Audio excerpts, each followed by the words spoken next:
All right, let's go ahead and get started this morning. Hello, everyone, and thank you for joining us to kick off our S&P 1500 Board Profile webinar series. This is part 1.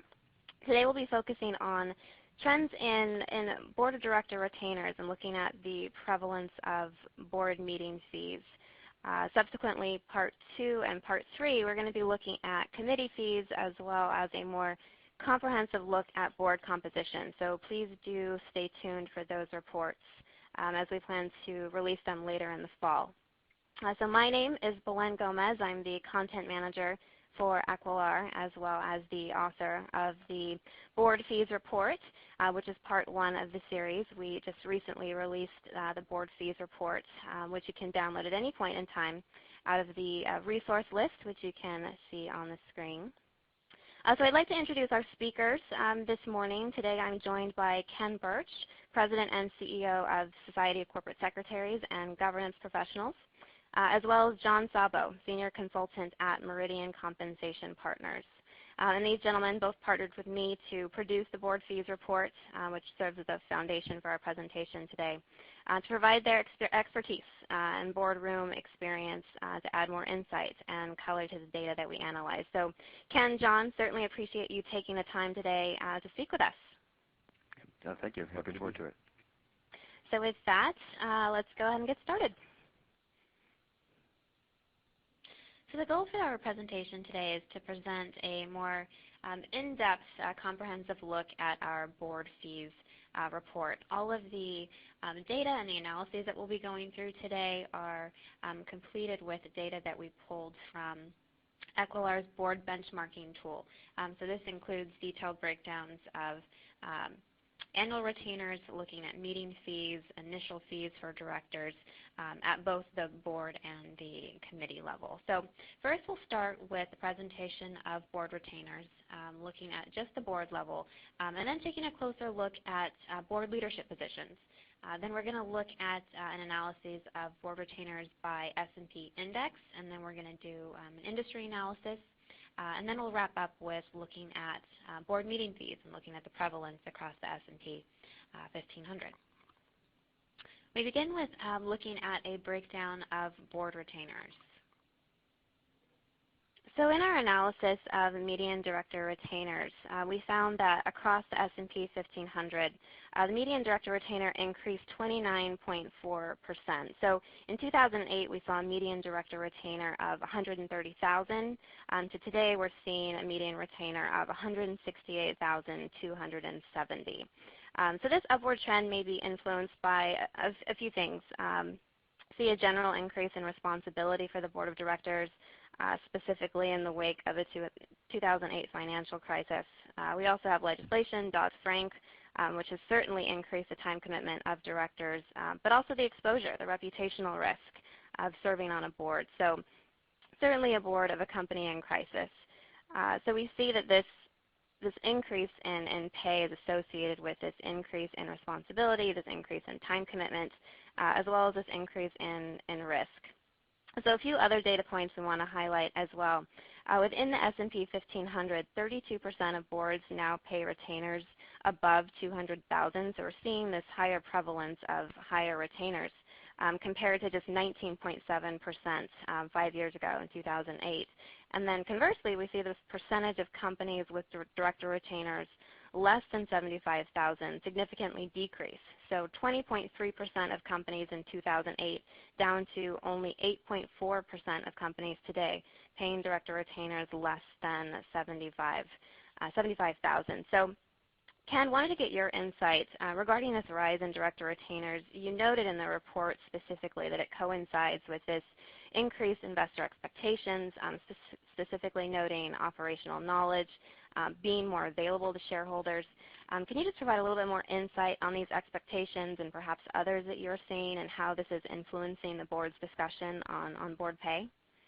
Yeah, sure. So I think the main one is that for many years, maybe forever, there was a disconnect, I think, between conventional views at non-tech large companies anyway, that emphasized generalists among board members and investors who tended to say when they looked at boards, why is there not more subject matter expertise on the board? Why doesn't anybody on this board really know this industry that well? And that gap has closed over the years. I think there's some more understanding of a need for diverse views within a board of directors on the investor side, but companies, and we've seen this recently, particularly with large banks, are adding more expert directors. This whole issue crystallized for me some years ago when the CEO of a mid-sized North American oil and gas exploration production company, taking what was an unconventional view for those inside the boardroom, said that when he became CEO, there was really no member of the board who knew what questions to ask on reserves. They just didn't have the expertise, reserves being really critical to the valuation of oil and gas companies. So that gap is closed, but I think it's reasonable that as you bring in subject matter experts, there may be an expectation for higher compensation for those folks. There also has been a change recently that just seems to be starting to ensure that some directors have, I don't know if you call them relational skills, whatever, political skills in dealing with shareholders on issues that are coming to the fore. I don't know that that's a factor yet. I think that may become a factor as really higher levels of specialized skills are really sought in directors. So those are the two major things I had in mind. I do think there's a general ratcheting up factor. More generally, folks like to be in the middle of the pack on director pay in particular, even more than executive pay, except that some of them like to be a little bit above the middle, particularly when they're in the recruitment mode. Excellent. Thank you. John, any additional thoughts on this increase in director retainers that we're seeing? Well, I think it's a few different points here. Board pay typically is not adjusted on an annual basis, and when you think of employee-based salaries, which is a point that I referenced in my written commentary, which is more just an illustrative point of reference, base salaries typically take into account things such as merit and performance or cost of living and things like that, which are not typically included in board of director cash retainers. But other factors that are influencing the increase are, for example, market or peer group positioning relative to desired objectives, the state of the business. So, for example, is the company performing very well? Are they hitting performance targets? Are they paying bonuses? And therefore, you might see a little bit more likelihood of increased cash retainers at that stage. How long has it also been since the last adjustments have been made? If the company has not made adjustments for a while, then you might see more ramping up of pay to make up for change in market over time. But then some of the other factors, such as Ken was just mentioning, the subject matter experts or difficulty attracting any type of desired talent like that, increase in time commitments or responsibilities, or structure changes, such as if there's movement away from per meeting fees, and therefore some of that money is now being reallocated over towards the cash retainer. Yeah, and I might just add, Balan, you've already mentioned the higher workload on directors, and that clearly is a factor. But also, while directors seldom end up paying out of their pockets in litigation, there is a very high level of litigation, particularly around transactions now. So at larger companies, directors can expect to spend some time in depositions. No one likes that. That's a factor. Yes, definitely. Well, thank you. Let's go ahead and move on to our next slide. So now we're looking at a breakdown of director retainer components, so looking at cash, stock, options, and units. And we're also taking a look at the change in prevalence since 2008. So since 2008, the median cash component of director retainers has experienced the largest increase. So we saw a 50% increase since 2008, so from 40,000 to 60,000 today. We also saw that the median stock component increased 38.3%, so from 63,170 in 2008 to 87,338 today. And then the median value of units increased from 80,410 to now 103,567. So what we see here, as you can see on the chart, is that options are the only component that aren't continuing this upward trend. What we saw is from 2008 to 2010, the median options value increased from 62,843 to 74,180. However, from 2010 to 2012, that value decreased back down to 64,887. So John, I just want to get some insight from you as to the components of the director retainers and how it may be associated with how the director's role has changed since 2008 or just over the past few years. Sure. The director's role has actually changed quite immensely, and it really comes down to just overall more time requirements in order to fulfill the duties of the job. Beyond just the standard financial skills that are required, or as Ken was mentioning on our previous slide, kind of generalist skills, there is more subject matter expert, more industry skill that's now required, particularly in the more technical industries. There's much more committee-related work. Companies or boards now have to meet outside of the regularly scheduled meeting times. They have a lot more workload outside of the regularly scheduled meeting times. And I'm sure that the next installment of DAC-LR analysis will show that a lot of the committee membership is still not compensated. Typically, that's still just the chairmen are compensated, and so companies realize that there's a lot more time required outside of the meeting time and for committee members to be working, and therefore some of that compensation is being delivered in the annual retainer. And also, as was mentioned on the previous slide, just a lot more exposure, a lot more scrutiny over the board interactions, more interaction with shareholders, more interaction with management. So overall, it's just a greater level of involvement with the company still, not necessarily as a day-to-day management, obviously, but as far as oversight goes, there's just a lot more involved since the financial crisis and as companies have emerged and in this new era of corporate governance. And Ken, any additional thoughts to add to this breakdown of the retainer components and how the roles of directors have changed over time and why we may be seeing these changes? No, I think John has it exactly right. I think the next slide we'll get to talk about options a little bit, and I can comment there. But I think the reasons for the changes are exactly as John said. Excellent. Thank you. So next we looked at the breakdown of cash and equity of director retainers. So in 2012, the median percentage of director retainers paid in equity was 60.8%, with the remainder paid in cash, so 39.2%. So what we've seen is that the cash and stock components have remained staples of director retainers. What we did see is that the option component of the equity piece certainly decreased in prevalence, with only 19.6% of companies granting options today, which is down from 34.7% in 2008.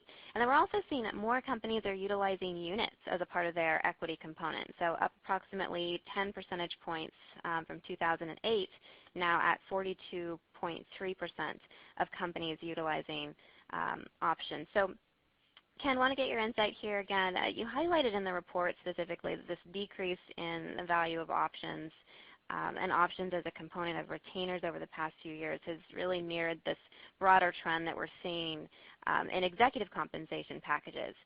So you mentioned that this pullback from options may have been due to even more concern regarding objective decision making. So just wanted to get more of your insight around that discussion.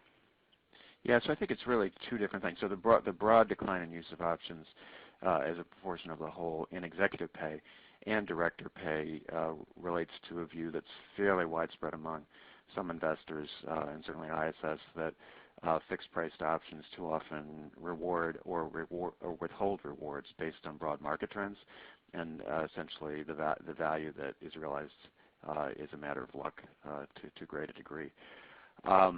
So there's been a de-emphasis, some de-emphasis in executive pay, and I think that translates to director pay. There may be another factor which is that some investors view options as really inappropriately leveraged instruments for outside directors, at least of mature companies.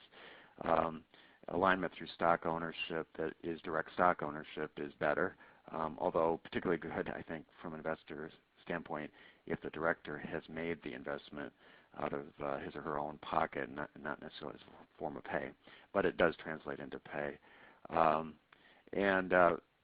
There have been other issues with options, one of which for companies that have been growing rapidly, there really is a need to adjust the number of options, and some companies arguably tripped up a little bit in years past by holding the view that directors should not be punished in the option grants by reducing the number of options even though the share price has grown a lot, but that ended up delivering pay that was really out of line with peers, and a few companies got embarrassed.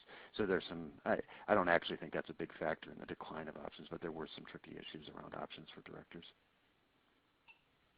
Excellent. Thanks, Andy. You make some really great points. John, anything to add to that? I think everything that Ken said is right on point. The only thing I would add is it does follow the general trend of the elimination of stock options, or at least the dramatic reduction of stock options as a portion of executive pay as well. Companies these days are also just trying to manage their run rates and trying to manage their share pools. They're more often having to go back for shares, and while director equity grants, when they were made in stock options, may not have been an overly taxing burden on their share pools, they still did impact it a little bit, and therefore it could also just be a function of overall just trying to get more years and more longevity out of their share allocations. Great, excellent points, and certainly a good segue into our next slide, which is looking at a breakdown of the equity component as far as value. So now we're taking a closer look at the median equity component of director retainers. And what we saw is that there was a 19.4% increase in the equity component since 2008. So in 2008, the median equity component was 90,000. From 2010 to 2012, that increased to 100,000. And then from 2010 to 2012, it increased to 107,415. So we're seeing this emphasis on ownership and greater alignment with shareholders. I think this concept of directors having skin in the game as they oversee management is widely believed to help mitigate undue risk, as well as provide some incentive to really drive performance and drive increased shareholder value in the long term. So John, can you just talk a little bit more about this trend that we're seeing? You talked specifically in the report about non-employee directors being compensated with deferred stock. So just wanted to see what the discussions are at the board level and the types of equity that are granted as a part of board retainers. Sure. So as we were mentioning on the last slide, there continues to be a significant trend away from the stock options, and arguably at a faster pace than what we've seen for executives. And it's been the value's been moving towards full value shares. So that shift to full value shares really is in two different directions: either restricted stock with a short, for example, a 1-year vesting schedule, or a deferred share mechanism that where shares are released when the director leaves the board. Those are two of the main ways that we're seeing equity being delivered.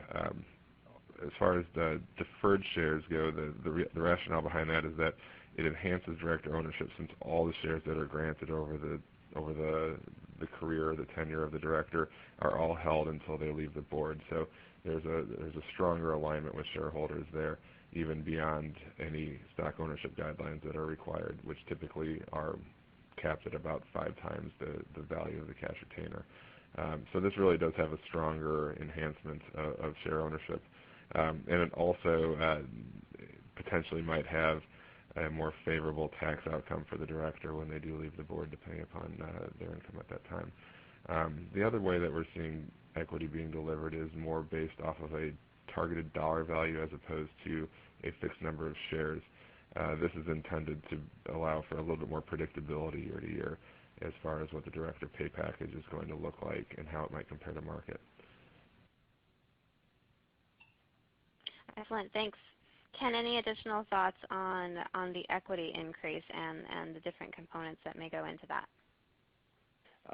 One other comment that I would make is, and this is nothing new, this is not a trend, but there is a fairly strong degree of convergence in director pay. Basically, even more than with executive pay, folks don't want to be outliers. And I think you do note a few outliers. Where director pay is very high compared to peers and performance is poor, there's just an obvious target for unhappiness, possibly more by portfolio managers and individual investors than by the corporate governance crowd that does proxy voting at some institutions, which may be not as focused on this. So I think most companies really want to be, and most boards really want to be pretty close to the middle of their peer group. Excellent, thank you. So let's now move on to the next section of our presentation where we look at board leadership retainers. So looking at chairman, lead directors, and vice chairman on the board of directors. So let's start by looking at the median retainers for these positions today. So what we see here is that the median retainer for chairman is $195,000. We see the median retainer for lead directors at $180,000, and the median retainer for vice chairman at $170,000. So as we can see in comparison to the board retainer, the normal board retainer for directors not in these leadership positions, they are higher across the board, with vice chairman just slightly higher than the median director retainer, and we saw that at the beginning of the presentation, $168,270. So for Ken, in your commentary in the report, you mentioned specifically for board leadership retainers that there are these higher expectations for non-executive chairs, that we're seeing that abroad, non-executive chairs are being paid higher fees. We're seeing an increase in the responsibilities for these roles. Can you talk a bit more about U.S. practices compared to practices abroad? And then just this ongoing debate of independent chairmen and how you see this discussion of pay evolving going forward. Sure. So I think this is really interesting in sort of revealing a little bit under the surface what's going on in the UK and Canada, where it has basically become accepted pretty nearly across the board that the chair should be independent. There are very substantial pay differentials between the chair and other board members generally, and so clearly the expectations in terms of the work time spent and the burden held by the chair is very high. In the U.S., really, even for independent chairs, you know, the vice chair is just very slight increment. Independent chairs, it's not really that much. And of course, the lead director has really become the more prevalent pattern at U.S. companies, but a fairly empowered lead director. The model, I think, is different in the U.S. and the UK and Canada, even where there is an independent chair. It's not quite the same expectation for a very, very substantial role. And there may be some wariness, actually, that at some point the, quote, independent chair becomes an insider if they're paid a whole lot of money and if they're there in the office all the time and so on. So that's worth looking at. So far, haven't really seen much movement towards the UK Canadian practice as reflected in pay, but we'll see what happens over time given the expectations for those roles. Great, Ken. Thank you. Our next chart, we're looking at a breakdown of board leadership retainers by component, so looking at cash, stock, options, and units.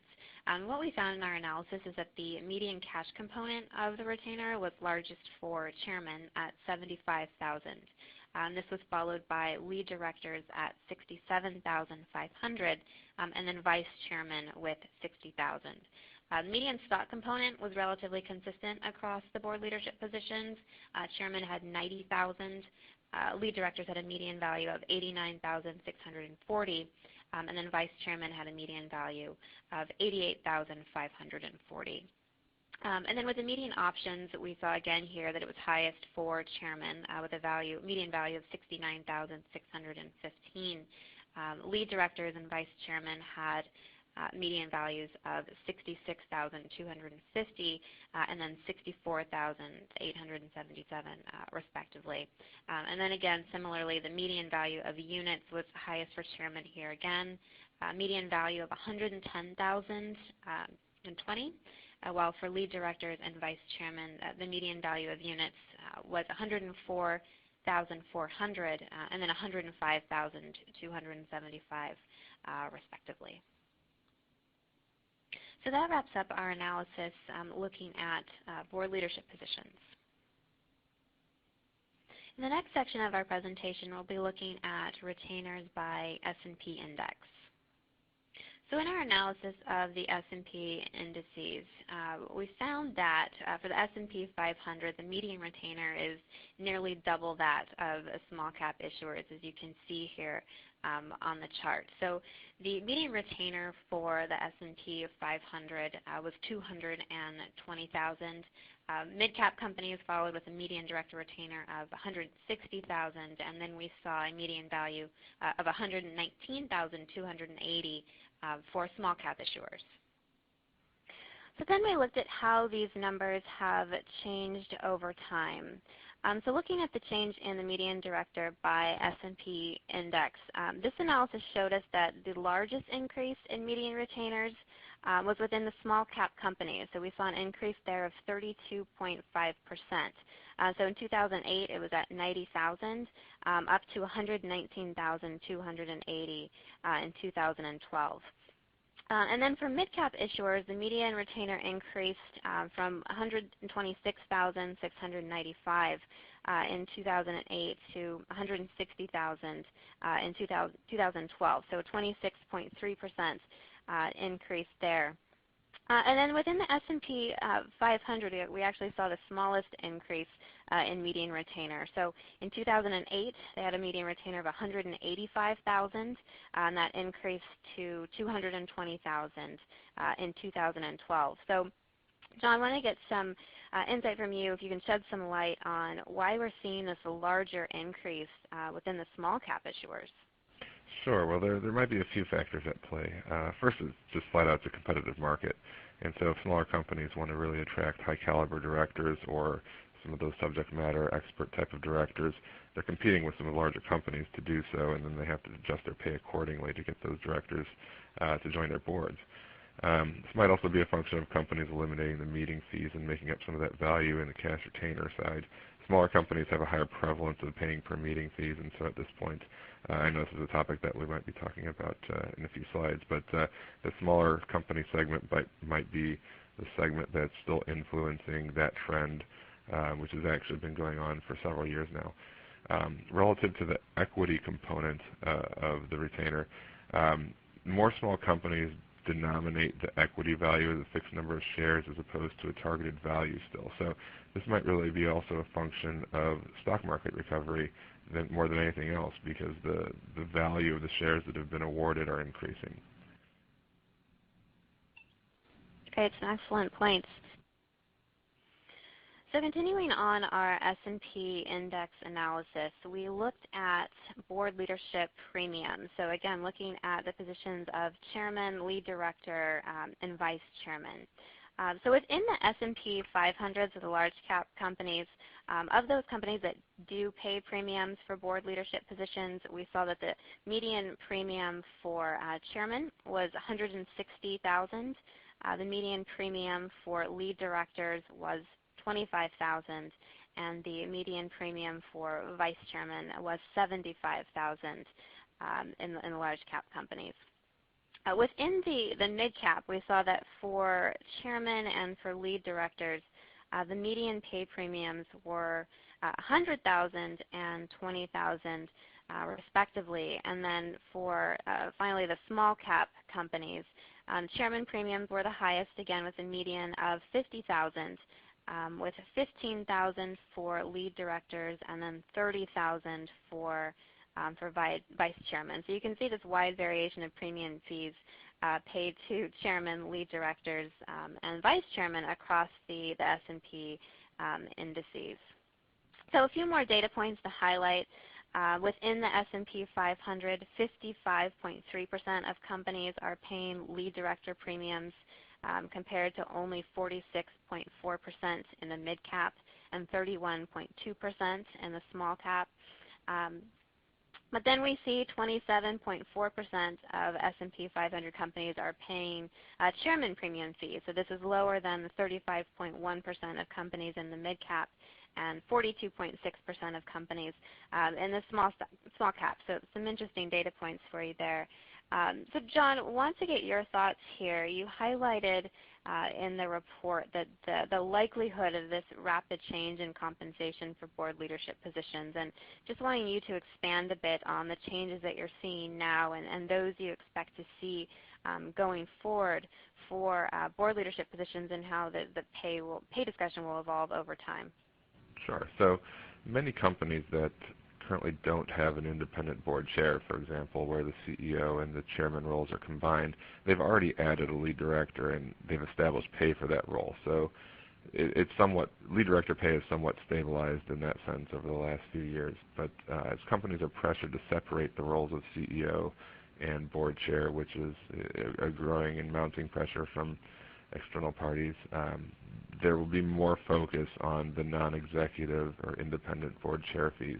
And so we expect to see some change related to this going forward, whether that be an increase in the total value or a change in the makeup of those pay levels. For example, currently it's typically delivered in cash as an incremental or additional cash value, but potentially could move more towards an equity value over time. But it's speculatively saying that we don't really know how it might change, but the likelihood of the pay for that role changing is high, just given the fact that it might become a much more prevalent board leadership position going forward. Excellent. Thank you. So now we're going to move to an analysis of board retainers by industry. So first we took a look at the change in median retainers by industry over time. And what we saw is that director retainers have increased above 2008 levels across all industries in the S&P 1500. So the healthcare and the basic materials industries had the highest median director retainer, 235,000 and 200,000 respectively.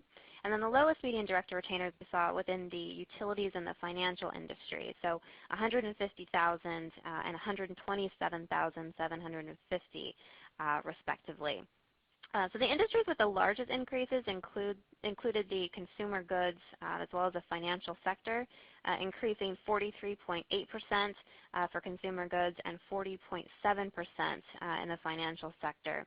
And then the industries with the smallest gains were the industrial goods and the services sector. So only a 23.2% for industrial goods and a 16.7% increase in the median retainer in the services sector. So Ken, can you discuss this increase in the median retainer that we're seeing in the financial sector? I know you specifically highlighted in the report that this may be influenced heavily by the financial crisis, and you talked about board composition and placing better, more qualified board members. Then you also raised the issue of reputational risk, which I thought was really interesting. So I just wanted to ask you to expand on these ideas and talk a little bit more about board composition and reputational risk and how it may apply across other industries. Sure. Yeah, so in the financial sector, I mean, I think these are interesting in all the different years. They're really counter influences, and intuitively it might be a little bit hard to see how they play out, because they're also, given all the problems in financial sector companies, that there was pressure to keep pay generally modest, and I think some of the mid-sized financial institutions, probably as well as larger ones, really kept a lid on changes, but never or tried to keep a lid on increases. But the demand for financial expertise is very strong, and I think it extends well below the larger financial institutions. Folks, that is investors, want to see people on boards who can fulfill that risk mission, that risk committee oversight role robustly. All this talk about changes on the board of J.P. Morgan Chase probably is obviously a very, very, very large company that shows this, and so that's really key. I don't think it's as pronounced in other industries. So the fact that the financial sector was relatively low paid on average, and this has to also do with community banks and other things that when you're talking about the S&P 1500 and the size of the entity, so these numbers can be a little bit misleading. But the substantial increase, I think, really is meaningful. In the financial industry, there is pressure for greater expertise in other industries, but it hasn't been as pronounced. So I think that's really the key. On the issue of reputational risk, this is probably sort of obvious, but whenever we have a downturn, we all are reminded of risk in multiple dimensions, and there also tends to be an increase in lawsuits and regulatory enforcement actions, although maybe less in that regard through the financial crisis than you might expect. But even if the litigation and enforcement actions didn't change as much as you might have expected, this last financial crisis was on a level that we haven't seen since the Great Depression. So the reminder of risk was there in spades. So people are acutely aware that their reputations can suffer. And of course, there's also been movement by investors in some cases to really target directors on boards of troubled companies. And I think there's also more media coverage on directors. The board in some cases in the past has been seen as relatively irrelevant and not paid much attention to, but now that you're more likely to see board members by name being cited either in media reports and or by investors, and so that's part of the change. Definitely. So next we did a breakdown of retainer components by industry. So as you can see on the chart here, the use of cash is pretty consistent across all industries, ranging from 96%, 95% to 100% of companies within the industries using cash as a component.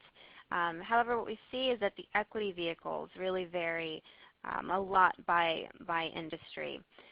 So compared to other industries, more companies within the financial, the utilities, and the basic materials sectors are utilizing stock awards.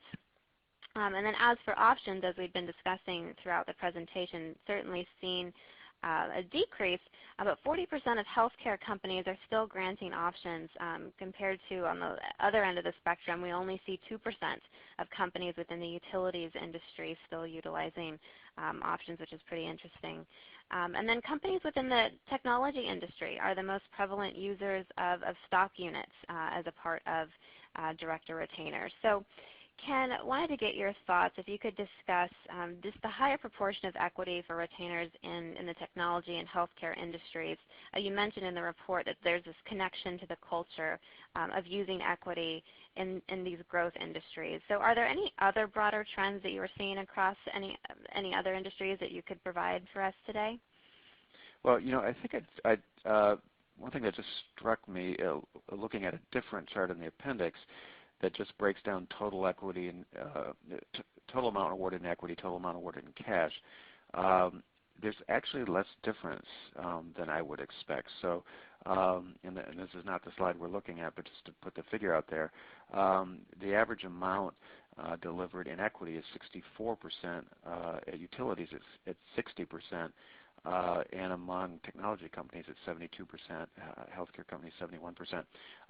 So in terms of overall delivered in equity, there has been a stronger culture, stronger history of using equity in technology companies and healthcare companies, but it's not as much of a difference as I really would have thought. To me, that's actually a bigger surprise. The other thing that I think is interesting is that the data show particularly strong increase in consumer goods companies overall in the direct retainers broadly, and I think that's kind of interesting. there's also been some convergence in total retainers. So this is moving a little bit away from the equity question. But the total retainers, the difference between the highest paid group and the lowest paid group by this measure, by these sector groups, was significantly greater in 2008 than in 2012. So that suggests there's some convergence. In terms of the particular kinds of equity, I don't think there's as much of surprise there. One would expect in terms of executive pay usage that there would be more reliance on options at healthcare companies, particularly biotech companies, which I'm presuming are falling in that category, and also at tech companies and relatively lower, particularly at financial companies, and especially at utilities. Mm-hmm, mm-hmm. John, any insight on your end and what you're seeing with your clients or in these industries as far as the percentage of companies utilizing certain components by industry for director retainers? Well, just building off of what Ken just said, when you think of some of the more technology-driven type companies, the biotech, pharma, IT, software companies, things along those lines, smaller companies, when starting out, typically might want to preserve their cash for their own investment in themselves, but have plenty of equity to spread. And therefore, that might be why you see directors at some of those smaller, kind of newer IPO type of high-tech companies paying their directors more in equity. Now, that might be beyond the scope of this analysis for the S&P 1500, but just an observation, at least for the industry. When you think of companies such as utilities, they're very heavily scrutinized. The customers typically don't like to see directors get significant increases in pay. They don't like to see stock options and things along those lines, particularly when they might be experiencing rate changes. So there you might see a little bit more conservative use of stock options as the data shows, and particularly also probably more conservative annual pay adjustments. Yeah, so I think John's right on all those points. On utilities, I'd also add that I think some of them, the stock volatility is so low that really detracts from the value of options. Mm-hmm. That's a great point. Excellent points. All right, let's go ahead and move on. So for the last part of our presentation, we're going to be looking at an analysis of board meeting fees and looking at the value and prevalence across the S&P 1500. So first we analyzed the median value of board meeting fees and took a look at how that number has changed since 2008. So what we found is that of the companies that pay meeting fees, they range from $500 to $60,000 per meeting. The median fee for 2012 was $1,750. But looking back to 2008 and 2010, we found that the median board meeting fee didn't change. It was $1,500. So that remained consistent across that time period.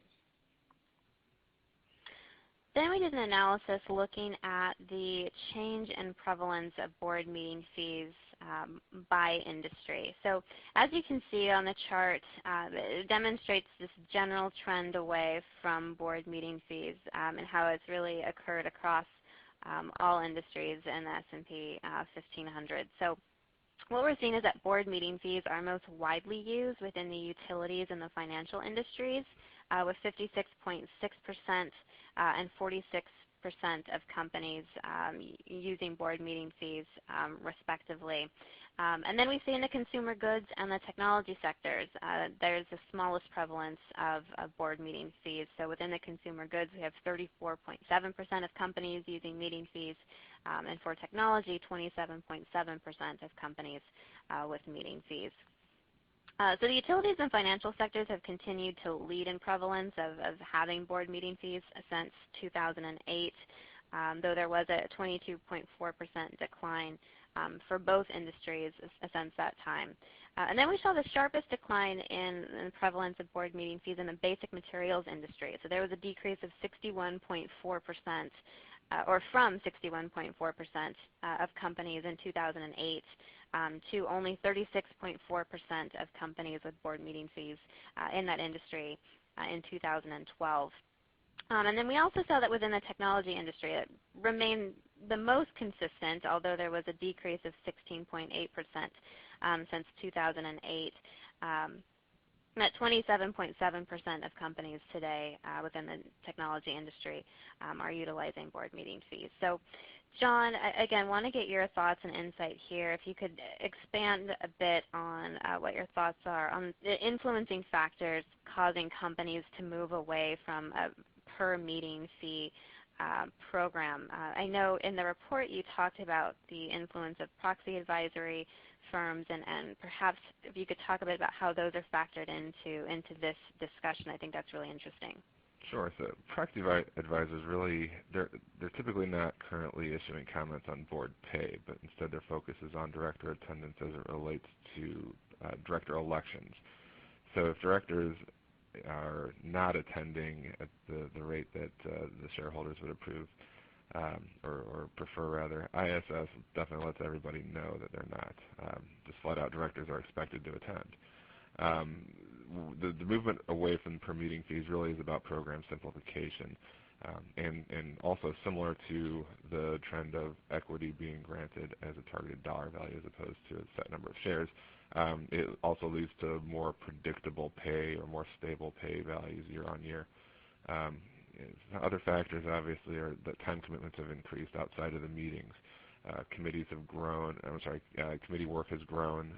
Agendas have become more full, and so there's just much more work required of the directors outside of the actual meeting time. So companies really are just trying to streamline their pay packages, but they're also trying to compensate their directors fairly for their time and their commitment. Definitely. Thank you. So before we wrap up our presentation today, I wanted to take a few questions and pose them to you, John and Ken, that have come in throughout the presentation from our listeners. So one that I think is particularly interesting for you, Ken, is if you could give us a sense of how frequently boards are having these discussions regarding their own pay and the processes for preparing to disclose their pay in the proxy statements, and how is this compared to the process for executive compensation pay disclosures? Sure. So I hesitate to say too much because we haven't really surveyed specifically on this, but clearly director comp receives much less attention than executive pay, and that includes both in setting it and on the way it's reported in the proxy statement. Executive pay is extremely important. I think this is correct, too, by the way. It's appropriate. The executives are running the company. Their incentives are highly important in terms of how the company functions. The director pay is significant. Of course, at one time, directors were not compensated at all, and we know many boards, namely nonprofit boards, directors still are not compensated. The money dimension really doesn't work in the same way. So I think it's fairly typical to do a review on director pay every 3 years, and basically it's on autopilot between those periods for many companies. Some of the larger companies may have consultants who do some kind of annual review, sort of, I think, looking for just some possibility of dramatic change that's left them perhaps outside of practice of their peers. But I don't think it's really looked at as extensively, and the disclosures are not nearly as sensitive as executive pay, and obviously not nearly as extensive either. Mm-hmm. Mm-hmm. And then, John, from the consultant perspective, another question that came through, just in working with your clients, what are some of the best practices that you're seeing in setting board retainers, and do these best practices vary based on perhaps the size of the company or where the company is in its life cycle? Sure. We don't see a whole lot of practices change within size of the company. In fact, we've looked at over the past, I'd say, 8-10 years, just looking at the correlation between company size and board of director pay. The correlation typically isn't very strong, even though you might see broad sections. So, for example, companies that are $10 to $20 billion in revenue will typically might have higher median pay than companies that are $1 billion or less in revenue. But the correlations might not be very strong still. So there's not a whole lot of differentiation as far as how boards go about setting the director compensation. I think some of the best practices are similar to what we see with executive compensation. So, for example, working within the confines of pre-established objectives, whether that be a percentile objective such as targeting a median pay, or whether it's within targeting a certain mix of pay, such as delivering 50 or 60% of total compensation in equity. Benchmarking pay is still very important. Typically, companies will look at it at least every other year, if not every year, but they might not make pay adjustments that frequently. So they're really just monitoring pay to make sure that pay levels are competitive and that they're not falling out of step with any new trends that are coming or emerging. But it's still important to know. Still important to know the market. And finally, managing the total compensation. So there's just a lot of moving parts when it comes to director compensation, as we'll probably see in the second installment of the series. When you get into committee fees and when we're talking about the different leadership roles and whatnot, again, there's just a lot of moving parts, and so it's important still to make sure that each of those components are online or aligned with the pre-established objectives, but also that the total compensation package on the whole is being managed and being made competitive with the objectives. Great. Thank you so much, Ken, John. Really appreciate the time. I think that's all the questions that we have time for this morning. And thank you so much. My pleasure. Thank you. So at this point, I'd like to highlight a few board resources for our listeners today. I know we covered quite a bit of data in our presentation, but if you are interested in looking at more specific data, data sets, or perhaps peer group data, specific companies, et cetera, please do reach out to your account executive, account manager to explore looking at more pertinent data that may be more insightful to your specific company. And this can certainly be pulled and looked at through our board compensation benchmarking tools. And then also want to bring your attention to our upcoming Compensation Committee Boot Camp. Equilar will be co-hosting the event with corporate board member, and that's taking place November 12th through 13th, and it will be held in Dallas, Texas at the Four Seasons. So please do stay tuned for more information there. If that is of interest for your board members. And then also, again, just to close, that we'll be following up on this webinar series and report series with our committee fees report due the end of October, as well as our board composition report, which we're looking to release in November. So please do be on the lookout for those. All right. I'd like to thank everyone for listening in and participating today. We really would appreciate your feedback and comments, so please do fill out the poll question. So again, you can download the board fees report as well as the slides from today's presentation from the resource list. We should also have links there for you to the Compensation Committee Bootcamp as well as Equilar's board benchmarking tools. So please do take advantage of those if they are of interest. And then again, any Q&A questions that we weren't able to get to today, we will certainly follow up shortly. So I think that wraps up our webinar presentation today, and I'd like to thank everyone for participating, and I hope you all have a great day. Thank you.